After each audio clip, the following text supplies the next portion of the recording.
Hey family, hey family, hey family, listen here. This is Jacob Zuma. When he was still young, he was very fluent in English. Listen to him how he's speaking English here. And that's not the important subject right now.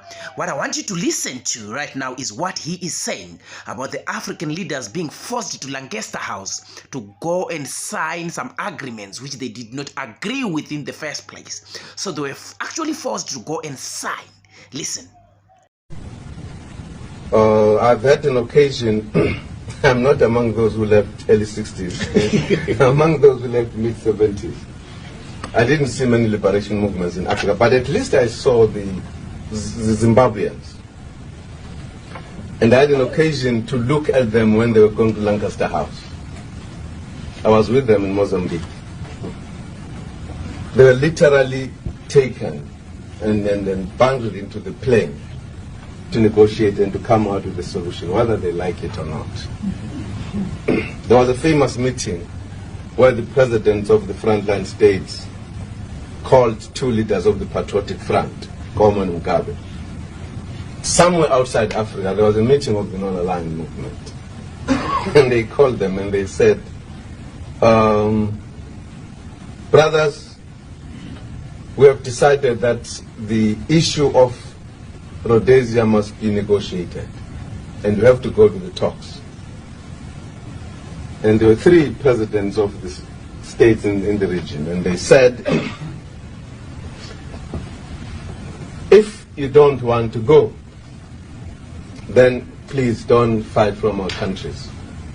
Pack your bags and fight from your own country, if you don't come back with the solution. And that president was speaking, and he looked to his colleagues and said, am I expressing our decision?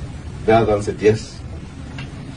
And he looked at the second one, am I expressing our decision? The other one said, yes. So they were actually forced, unprepared, to the Lancaster. And they were complaining as they were going there, up to the last moment, in fact. And nobody could complain in Zimbabwe that the armed struggle was not on. If you remember, I'm sure many of us were grown up already. They were talking about liberated zones. So you couldn't say it was because of the shortage of the armed struggle in Zimbabwe. It was very much there. And they were feeling they're about to take power. But they came across. So you heard him, right? So they went to Lancaster House and they were forced, they actually signed the agreements which they didn't intend to sign.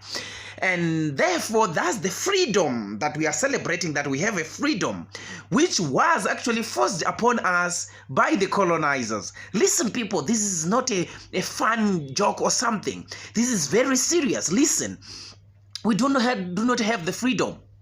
We do not have it. It's a scam. They scammed us to believing that we got the freedom. Look right now what we have. Do we have freedom? No, we don't. They still run the show. They do what they want the moment they want to do what they want to do.